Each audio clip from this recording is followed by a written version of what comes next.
The most important thing to address with Sasori is that in most fights, all he has to do is land a single attack to win the fight due to his poison. But the thing is, this might not work on Hebi Sasuke. This version of Sasuke still has the extra abilities from having Orochimaru inside of him, as Orochimaru isn't removed from his curse mark until later during the Itachi fight. And even after this, Sasuke is stated to have a poison resistance due to Orochimaru's powers' lingering effects.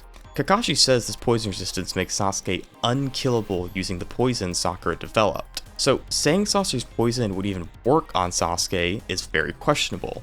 Even if you just say Sasori's poison is way more potent than Sakura's poison and could affect Sasuke, affecting him wouldn't mean it is equally as effective as it is on others. So even being charitable, it isn't guaranteed an immediate win for Sasori if he lands a hit. But in reality, there isn't any way to prove Sasori could affect someone who specifically resists poison like Sasuke does. So the poison wouldn't be a massive upper hand against Sasuke like it may be against others. Now, to even try and use poison, Sasuke of course needs to land a hit on Sasuke. So this naturally leads into discussing speed. In general, I think interpretations around how Sasori compares to other characters vary wildly amongst people, but I'd say his speed is probably argued about the most, with the biggest point of contention probably being if Sakura is at all comparable to Sasori in terms of his speed.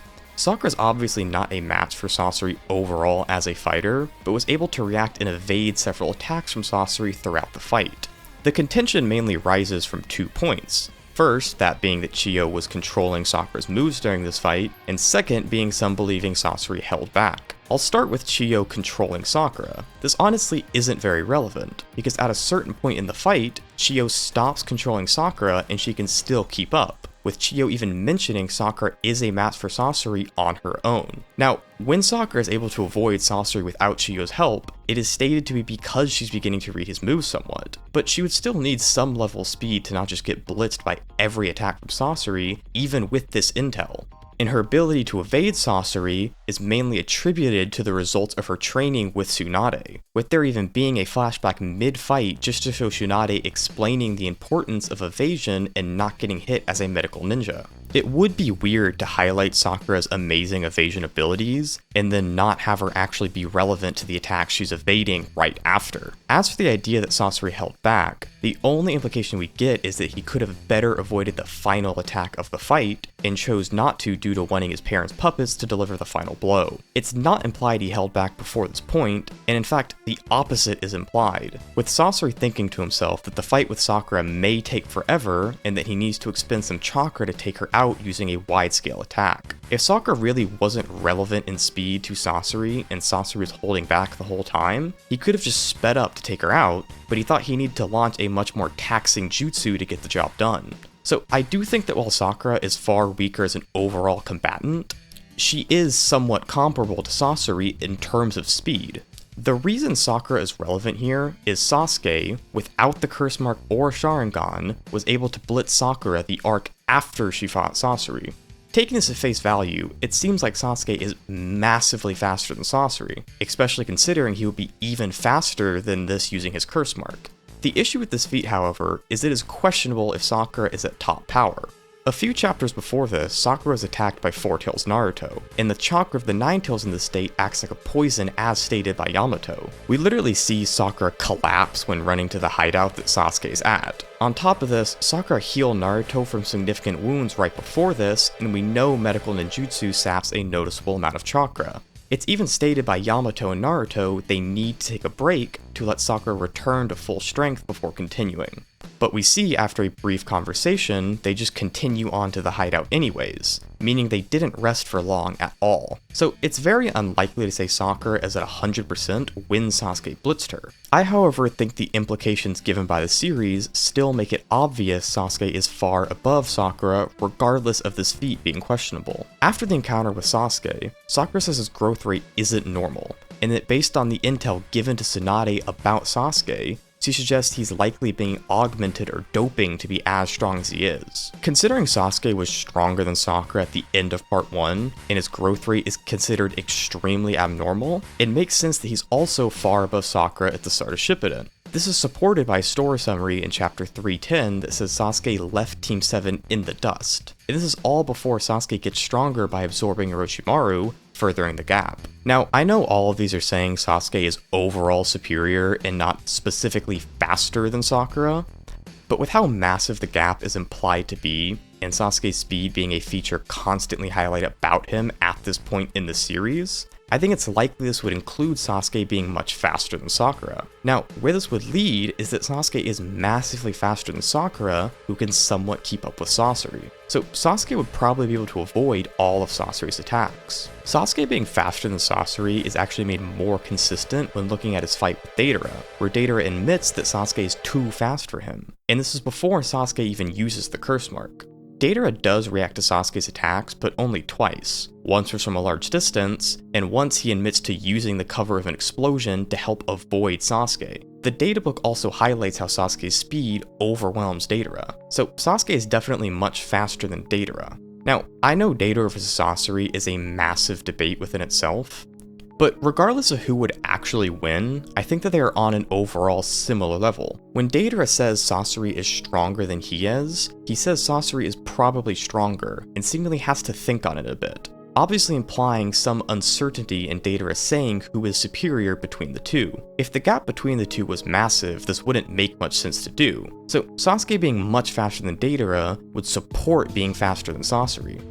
I do think this is weaker evidence and a little bit more vague, but that's why I brought it up as a second piece of supporting evidence, and I just thought it was worth mentioning. Now, this gap in speed is only made worse when considering the fact that Sakura was able to somewhat read and predict Sasori's attacks by looking at his finger movements. And if Sakura is able to do this, then Sasuke will be able to do this and much more using the Sharingan, which lets you just actually do this even normally. So coupling both his superior speed and the Sharingan, Sasuke should have no issue avoiding Sasori's attacks. Now, normally after covering speed, I would go over strength, but I don't really think that's very relevant here. I don't think either is just going to tank attacks from the other. Neither fighter is ever really portrayed like that, and both have powerful techniques that should be able to damage the other. Sasori has the Iron Sand, which is called the most feared weapon in Sand Village history, and the reason the third Kazekage was called the strongest. I don't think there's any proof Sasuke would tank these attacks with 0 damage.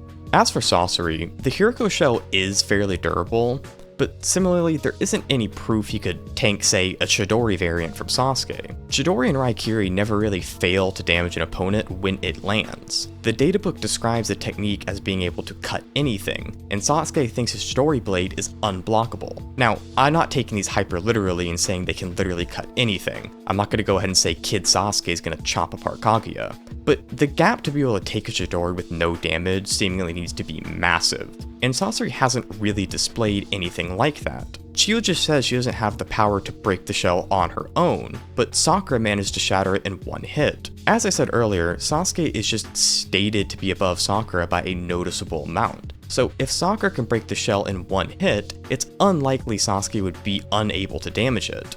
While Sakura can probably punch harder bare-fisted than Sasuke being able to do similar damage or greater than Sakura with his jutsu would just make sense, based on how superior Sasuke is portrayed to be to Sakura. All this to say, I don't think it's very relevant to discuss who hits harder, because that isn't really relevant to the matchup or their respective fighting styles.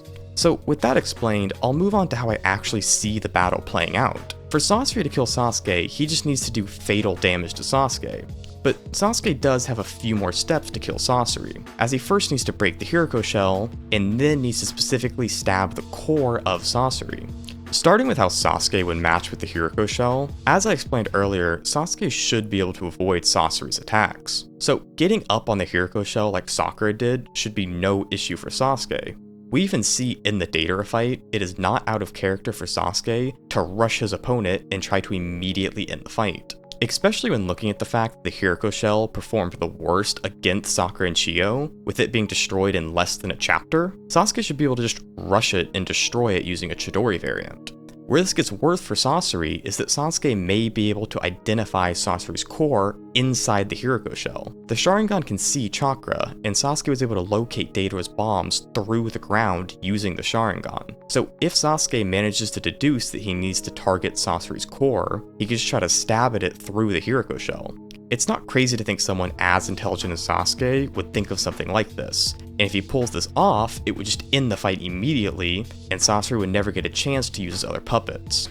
But even just assuming Sasuke destroys the cell without hurting Sasori's main body, so that I can actually address the rest of Sasori's arsenal and not just say he doesn't get to use it, none of Sasori's puppets should be very effective against Sasuke. To explain, Sasuke should be able to see the chakra strings using the sharingan. Chiyo says to Sasori she used a small amount of chakra on her strings when trying to keep them invisible to Sasori, meaning even normal people without dojutsu can see chakra strings in some cases. So a sharingan user would see any chakra strings very clearly. Where this becomes important is we see in the war that chakra strings can just be cut. In fact, Sasori's strings specifically get cut by Omoi, and Omoi was using a regular sword technique. This wasn't some specialty jutsu Sasuke would have to have. So with both his visual prowess and his speed, Sasuke could disable the puppets by just slicing off the strings. And while Sasori can reconnect to the puppets, you need to make contact with the strings for this, and this isn't some instant process. Also, in the case of the third Kazekage puppet, which is the first puppet Sasori used after having his shell destroyed, Sasori still controls this puppet using his fingers. And when doing this, you're left vulnerable in close quarters as said by Chiyo. It's a weakness of puppet users. So with Sasuke already being faster, he could just rush Sasori and attack the main body while he's in this vulnerable state, and wouldn't even need to worry about dealing with his other puppets by just killing Sasori himself. Now, of course, to kill Sasori, you need to attack his core, but I don't think this would be any issue for Sasuke. Figuring out that the core needs to be hit would be easy, as it's where Sasori produces his chakra, and Sasuke would see this using the sharingan. Funnily enough, we have an actual example of a Chidori being used to take out the core of an opponent, when Sarada uses Chidori to rip out Boro's core before he can react. I don't think this example is even needed, but it is worth mentioning. And it is quite funny a move this circumstantial was pulled off by Sasuke's daughter of all people. One thing the Sarada example does a great job of highlighting though is Chidori's speed. Sarada went from being around Boro's level of speed to blitzing him once using Chidori. So in this fight where Sasuke already has the upper hand in speed, a Chidori amp Sasuke would easily land on Sasori before he could respond. There isn't really anything Sasori has to deal with this, especially considering all the speed I've discussed of Sasuke thus far isn't even bringing up the curse mark, which you could use to significantly amp his speed if needed. Even being as charitable as I can to Sasori by saying his poison affects Sasuke and he won't be killed through the Hiriko shell, he would never land an attack to poison Sasuke in the first place. And Sasuke could just rush Sasori right after destroying the shell and end the fight. This is just overall a terrible matchup for Sasori, where none of his moves really work, with Sasuke having a way to counter all of his best tools. I think Sasuke wins this fairly easily, and the only way I can see you arguing for Sasori is if you think he were to have stats that are far superior to Sasuke, which I just don't believe.